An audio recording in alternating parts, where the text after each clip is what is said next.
사람은 누구나 행복하기를 바랍니다. 어떤 것이 행복한지는 스스로 정하겠지만 행복하기 위해서 많은 노력을 하죠. 돈을 버는 것, 운동을 하는 것, 그리고 살아가는 모든 것들이 결국은 행복을 바라기 때문이죠. 그런데 행복하지 않음을 느낄 때 우울합니다. 또 화가 납니다. 그러다가도 또 행복해지기 위해서 노력을 하지만 완전한 절망에 빠지게 되면 더 이상 행복할 수 없다라는 그런 생각을 하게 되면 사람의 인생은 망가지게 되어 있죠. 자포자기합니다. 여러분들 행복하십니까? 행복하기 위해서 노력을 했고 그것을 누리고 계십니까? 그렇다면 어떤 게 행복이냐 이거죠. 사람마다 다릅니다. 여러분들은 어떤 게 행복이세요? 맛있는 것을 먹는 것? 잠 잘 자는 것? 그것이 갖춰지면 행복할까요? 그렇겠죠. 왜냐하면 다른 문제가 있으면 잘 먹을 수 없잖아요. 잠을 잘 잘 수 없잖아요. 다른 것이 충분히 갖춰졌을 때 그래 이만하면 행복하지. 걱정이나 염려보다도 편안함이 있을 때 느껴지는 거잖아요.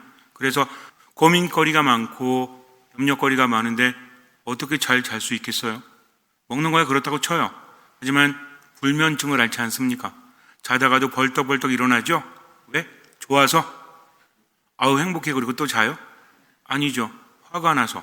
자다가 일어나는 건 걱정거리가 많고 화가 나기 때문입니다. 코르티솔이 분비가 되면 화나서 제대로 못 자는 거죠. 혹시라도 여러분 중에서 저는 그게 뭔지 모르겠어요 하시면 오세요. 제가 열받게 해드릴게요. 그러면 잠에 자다가 벌떡벌떡 일어날 겁니다. 어쨌든 행복하지 않은 거죠. 그렇다면 사람마다 목적이 다르죠. 생각이 다르기 때문에. 그런데 행복한 사람의 특징이 있습니다. 뭘까요? 물론 5가지 복 이것도 있겠지만 한 가지 특징이 있습니다. 행복한 사람은 이것을 자주 합니다. 자주 돼요 이게. 근데 행복하지 않은 사람은 이게 자주 안 돼요. 그게 뭘까요? 물론 감사하는 마음도 있는데 그냥 되는 거. 어린아이들은 그걸 자주 한대요. 자주 된다고 합니다. 근데 어린아이들은 하루에 물론 연구조사마다 다르지만 400회 이상을 한대요. 그리고 성인이 되면 외국 사람들은 유럽 사람들은 하루에 10번 정도 한다고 합니다. 우리나라 사람들은 6, 7번 정도 하루에. 근데 어떤 조사에 의하면 여자들은 6, 7번, 남자들은 0.1번? 이게 뭘까요? 웃음이래요, 웃음.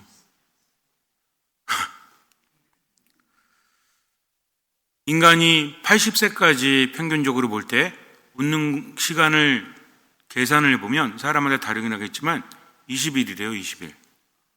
그러니까 우리는 평생 며칠 웃는 거야? 20일을 웃는 겁니다. 잠자는 시간, 먹는 시간 다 있겠죠? 20일이라고 합니다. 행복한 사람은 웃음이 자주 나와요. 그러니 당연히 감사할 수밖에 없죠. 감사하니까 웃음 나오지 기가 막혀서 웃음 나옵니까? 물론 가끔은 헛웃음도 나오죠. 야 진짜 좋다. 정말 행복하네 라고 웃기도 하지만 어떨 때는 어때요? 귀가 막혀가지고 웃음이 나오기도 합니다. 이런 웃음 말고 진짜 웃음. 웃음이라는 것은 상당히 도움이 되죠. 웃음이라는 것은 건강에도 도움이 됩니다. 건강하지 않으면 행복하기가 쉽지 않잖아요. 많이 웃는 사람은 기본적으로 건강할 수 있다고 합니다. 왜 그런지 아세요? 웃을 때 가장 많은 근육이 움직인대요. 자꾸만 웃으면 행복한 거죠. 하루에 한 번씩만 제대로 웃어도 하루를 더 오래 산다고 합니다. 오래 살고 싶으면 어떻게 하면 돼요? 맨날 웃으면 돼요. 근데 이게 쉬워요, 어려워요? 어렵잖아요.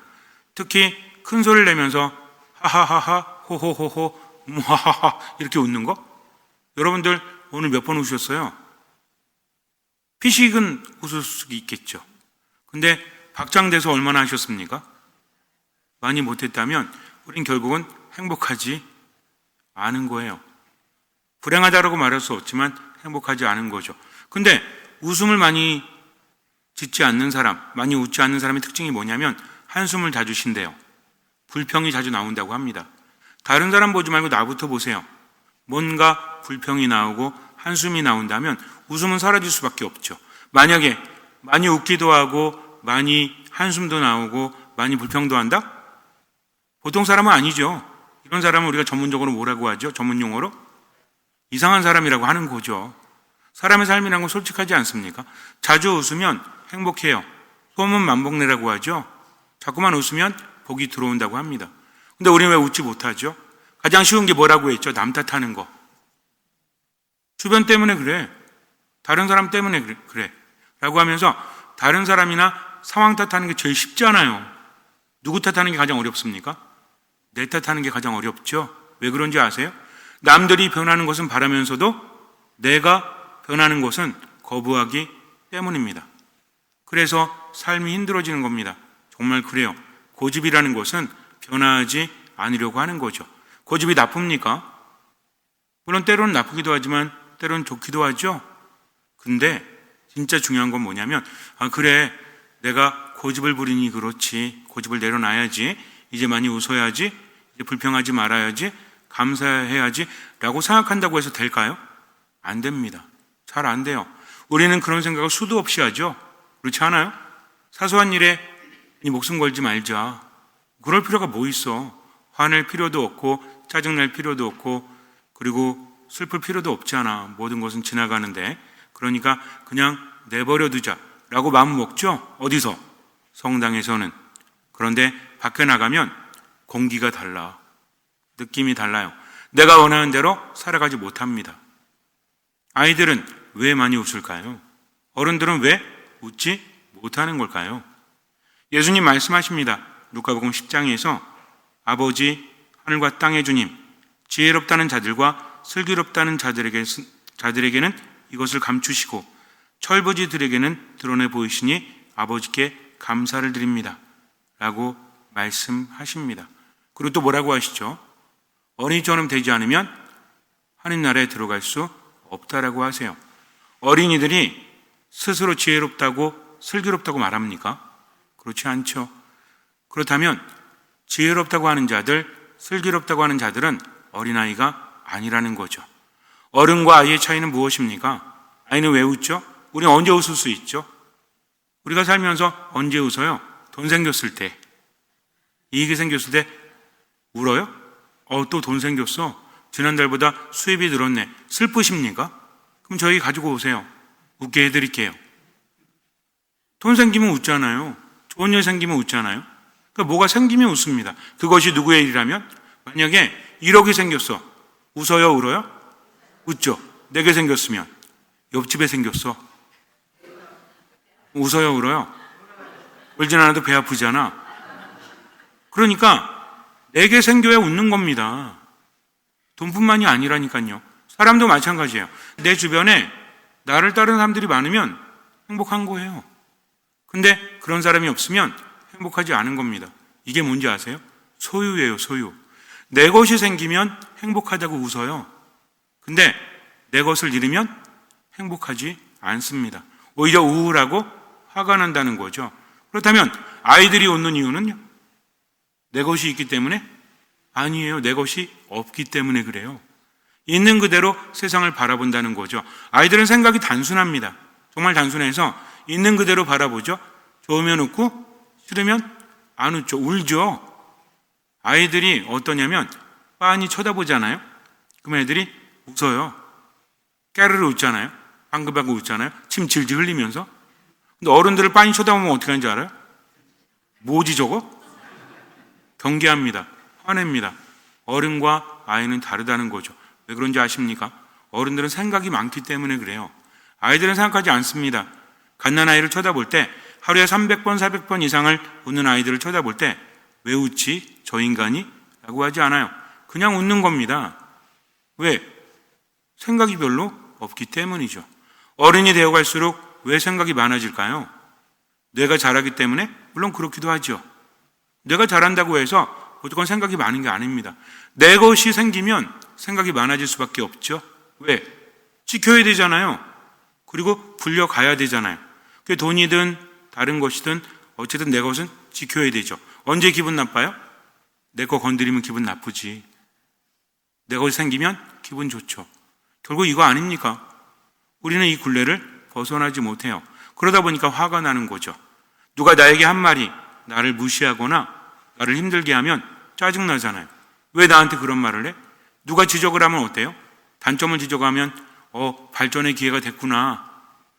3인행이면 필요아사라고, 3명이 걸어가면 그 중에 반드시 내 스승이 있다라고, 그래 감사하구나. 그래요? 너나 잘하세요. 됐어. 나 이렇게 살 거야. 라고 고집부리지 않습니까? 왜 그래요? 내가 커지기 때문이죠. 내 것이 많아지기 때문입니다. 그래서 예수님께서 뭐라고 하십니까?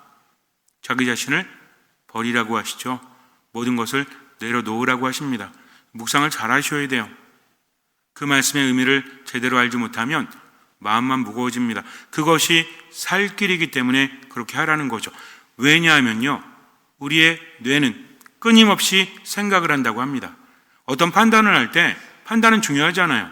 사업을 하거나 대화를 하거나 중요한 판단을 할 때 뇌가 움직이죠. 근데 뇌는 끊임없이 우리에게 말을 건다고 합니다. 생각을 안 한다는 자체는 너무 힘든 거예요. 의식 차원은 아니지만 끊임없이 정보를 분석하고 끊임없이 판단을 하고 끊임없이 저장을 하면서 그렇게 살아가는 거죠.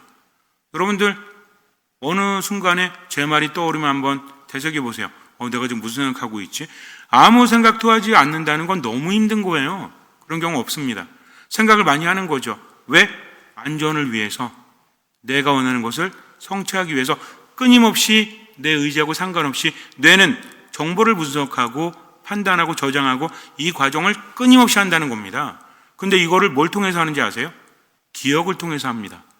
새로운 거를 통해서 하는 게 아니라 기억을, 여태까지 살아왔던 실제로 경험했던 기억들, 그리고 실제로 경험하지 않았지만 알고 있는 것들이 있죠. 여러분들 혹시 차에 쳐보셨어요? 마시는 차 말고 다니는 차. 차에 치면 어떻게 되죠? 더 구체적으로 해볼까? 100km 달린 차가 있습니다. 길 건너다 부딪혔어요. 그럼 어떻게 될 것 같아요? 거의 죽겠죠. 죽지 않아도 엄청나게 다치겠죠.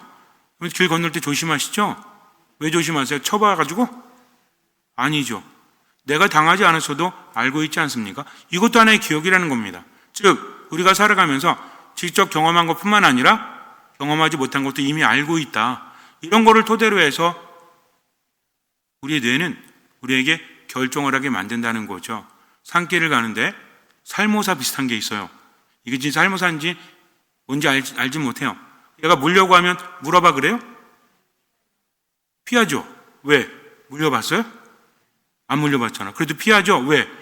물리면 아프니까? 물론 그것도 있지만 독이 있기 때문이지 않습니까? 이것도 하나의 기억이라는 거죠. 그러니까 내 지난 삶을 통해서 어떤 판단을 내리는데 이게 객관적일까요? 객관적이지 않을까요? 객관적이면서도 주관적입니다. 왜? 스스로 자기 기억 안에서 판단을 하기 때문이죠. 좌정관촌이라고 하죠. 우물 안에서 밖을 쳐다봅니다. 개구리가. 그럼 뭐만 보여요? 우물 통해서 보이는 하늘만 보이잖아요. 하늘 전체가 보이는 게 아니라 그것만 보이는 겁니다. 우리도 그렇다니까. 그러니까 어떤 판단을 한다는 게 때로는 맞을 때도 있지만 때로는 어리석은 거죠.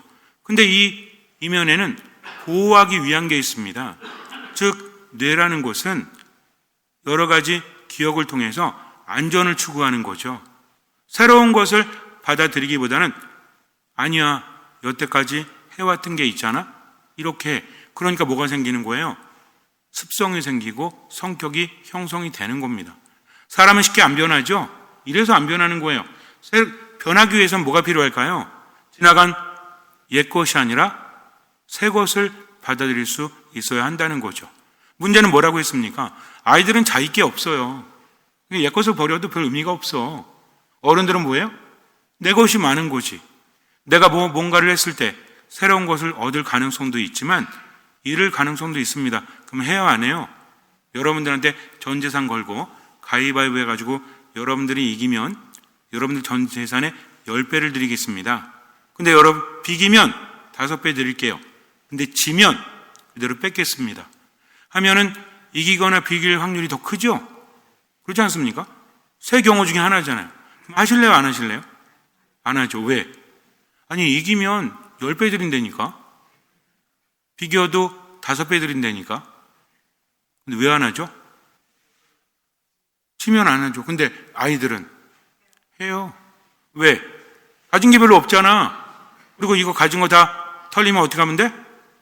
엄마한테도 달래면 되지. 아빠한테 달래면 되지. 이 차이라는 겁니다. 아이들이 대단해서가 아니라 아이들은 가진 게 없는 존재이기 때문에 그래요. 생각이 많지 않습니다. 어른들은 생각이 많은 거죠. 인간이 변화하기 위해서는 이 생각을 바꿔야 된대요. 근데 안 바뀌는 거죠. 왜? 여태까지 계속 그렇게 해왔기 때문입니다. 습관 때문이라고 하죠. 뇌도 습관적인 거예요. 계속해서 살아오면서 뇌 신경세포들이 그럴 때마다 그런 판단을 했고 경험을 했고 확인을 했습니다. 그러니 바뀌겠어요? 방금 전에 말씀드린 새 경우처럼 잃을까봐 두려워서 예전에 했던 안전함을 추구하기 때문에 인간은 변화되지 않는 거죠. 그런데 하느님께서는 꾸준히 뭐라고 하십니까? 안전을 추구하지 말래요. 떠나래요. 증것을 내려놓으래요. 그러니까 힘든 겁니다. 그분의 말씀을 따르는 것이. 하지만 중요한 건 뭐냐면 그분을 신뢰한다면 그렇게 해야죠. 내가 이해하기 때문이 아니라 내가 알기 때문이 아니라 신앙은 무엇입니까? 내 심장을 하느님께 드리는 거죠. 듣는 마음으로 그분의 말씀을 들었다면 내가 그렇게 생각하지 않아도 당신을 신뢰하기 때문에 따르겠습니다. 믿습니다. 이거예요. 제게는 불가능하지만 하느님께는 가능하니까 맡기겠습니다. 당신은 저를 저보다 더 잘하시고 사랑하시는 분이고 저에게 더 좋은 것을 주시는 분이니까 맡기겠습니다. 이게 신앙이에요. 그래서 내려놓을 수 있는 겁니다. 자신이 있기 때문이 아니라 그것이 하느님 안에 머무는 유일한 길이기 때문에 할 수 있는 만큼 맡기고 새로운 것을 받아들이는 거죠. 이것은 또 무엇입니까? 새로운 것을 받아들인다는 것은 그때그때 무엇에 따라서 내 감정이 아니라 말씀을 따라서 우리 뇌가 우리에게 시키는 것은 뭘 통해서 할 수 있죠? 지금 여러분들 내가 지금 내 뇌 뉴런들이 시냅스 작용에 의해서 지금 뭉쳐가지고 예전의 기억을 떠올리면서 이렇게 판단을 내렸구나 이렇게 생각하십니까? 우린 즉각적으로 뭘 느껴요? 감정이에요. 감정. 이게 불쾌합니다. 화가 납니다. 짜증납니다. 우울합니다. 이거로 신호를 보내니까 불안하기 싫은 거지. 화가 나기 싫은 거죠. 짜증나기 싫은 거죠. 그러니 그런 선택을 하는 거예요. 그래서 뭐에 주목해라? 감정에 주목해라. 감정에 속지 마라. 감정에 속한 사람은 고집을 부려요. 변화하고 싶지 않은 거죠. 그러면서 계속 멈추어 있으니 아무것도 나아지지 않는다. 그 이유는 무엇이다? 가진 게 많기 때문입니다. 그러니 이것을 잃는다고 할지라도 하나님의 뜻이라면 내려놓을 수 있어야 되는데 이게 어려우니까 순간순간 많은 생각하는 게 아니라 뭐 한다? 말씀을 듣는 거죠. 들을 때는 생각을 멈출 수 있기 때문입니다. 혼자 있으면 생각이 많아져요. 근데 이 생각이 부정적일까요? 긍정적일까요? 부정적이에요. 너 하지 마. 그러다 큰일 나. 야, 너는 어차피 못 배웠잖아. 너 나이가 많잖아. 너 능력이 없잖아. 하지 마. 그냥 성질대로 살아. 이렇게 하는 겁니다. 그러나 이것을 내려놓는다는 것은 뭐예요? 순간 내 뜻이 아니라 하나님의 뜻이 무엇인지를 자꾸만 듣는 거죠. 그럼 어떻게 될까요? 새로운 것들이 형성이 됩니다. 이전 것이 아니라 새로운 의식 구조가 형성이 된다는 거죠. 그래, 하느님 믿고 가야지. 안전하지 않다고 할지라도 하느님 믿고 가면 괜찮아. 죽음의 골짜기를 간다고 할지라도 괜찮아. 하면서 끊임없이 말씀을 듣는 겁니다. 그러면서 실천하는 거죠. 이러면서 뭐가 바뀌어요? 삶이 바뀌는 겁니다. 그래서 듣는 마음을 가진 사람은 뭘 버린다? 고집을 버린다. 그리고 내가 가진 것을 할 수 있는 만큼 내려놓으려고 노력하는 거죠. 그러면서 하느님을 바라보고 어떤 마음으로? 듣는 마음으로 살아가는 겁니다. 묵상하십시오. 자꾸만 묵상하다 보면 처음에는 안 된다고 할지라도 그렇게 되는 거죠. 이 또한 지나가리라. 슬픔도 기쁨도 지나가니까 연연해하지 말자. 어차피 지나가면 다 의미 없으니까 더 불안해집니다. 그래서 자신도 모르게 현실에 더 집착하게 되는 거죠. 그러나 하느님의 말씀은 무엇입니까? 세상 것은 변화하기 마련이다. 그러나 하느님만큼은 불변하신다. 영원하신다. 변하는 세상이 중요한 게 아니라 불변하신 하느님이 중요한 겁니다. 세상이 변합니다. 아무 위로가 안 돼요, 이거. 그러나 하느님은 변치 않으십니다. 이게 우리에게 위로가 되는 말씀이라는 거죠. 아이들이 모여 있어요. 선착장에서 배가 떠나는데 저마다 목적지가 다릅니다. 아이들은 모래사장에서 땅 따먹기를 해요. 모래성을 짓습니다. 아이들 세계에서는 이게 전부죠. 힘센 아이들, 잘 만드는 아이들 그룹을 짓습니다. 나는 이 형아 따라야지, 나는 이 언니 따라야지 하면서 화려하게 모래성을 쌓고 놉니다. 모래성이 크면 권력도 커지죠. 그 밑으로 아이들이 모여요. 그런데 저녁 때가 되니까 배가 출발합니다. 베드로야 이리 와 부릅니다. 어떻게 해야 돼요? 이제 형을 저버리고 떠나야 돼요. 형아 안녕 그러고 가죠. 좀 지나면 어때요? 마도야 가자. 그럼 또 어때요? 언니 두고 가야 돼요. 떠납니다. 그렇게 한둘 떠나고 나니까 나중에 뭐만 남아요? 모래성과 큰아이 혼자 남습니다. 그 전까지는 내가 능력으로 모래성을 쌓고 수많은 아이들이 내 밑에 있었거든요. 근데 이제 떠나고 나니까 어때? 아무 의미가 없지. 밤이 옵니다. 배가 고파요. 모래성이 밥을 줍니까? 그렇지 않아요. 근데 나를 불러줄 엄마 아빠는 어디에도 없어요. 외롭고 쓸쓸한 거죠. 이게 인생입니다. 그러니 세상에서 뭔가 집착하고 살다가도 뭐가 들리면, 주님의 말씀이 들리면 따라가면 되는 거죠. 그래서 복잡하고 어렵게 살 필요 없어요. 내 구조를 바꿔야 되겠다 고민할 필요 없어요. 가진 것을 다 내려놔야 되겠다? 불가능하잖아요. 그러니까 어떻게 해야 되겠다? 말씀이 들릴 때마다 주님, 당신의 뜻대로 살겠습니다. 얼마만큼? 할 수 있는 만큼. 왜? 하느님은 불변하시니까. 세상이라는 것은 변하기 마련이니까. 모래성에 불과하니까 집착하지 말자. 주님 도와주십시오. 자꾸만 되뇌이고 묵상하면 바뀌어야 안 바뀌어요? 바뀝니다. 이게 말씀의 힘이에요. 그래서 우리는 뭔가를 하는 존재가 아니라 하느님께 맡기고 어떤 마음으로? 듣는 마음으로 살아가는 거죠. 어른이지만 고집을 내려놓기 위해서 어떤 마음으로? 듣는 마음으로. 가진 게 많지만 그럼에도 불구하고 내 것은 다 누구 거다? 하느님의 것이다. 그래서 내가 가진 것이 아니라 살고 있는 동안 잠시 나에게 머물렀다 가는 거다. 돈도 내게 머물렀다 가는 겁니다. 그렇지 않습니까? 돈 쓸 때마다 태워버려요?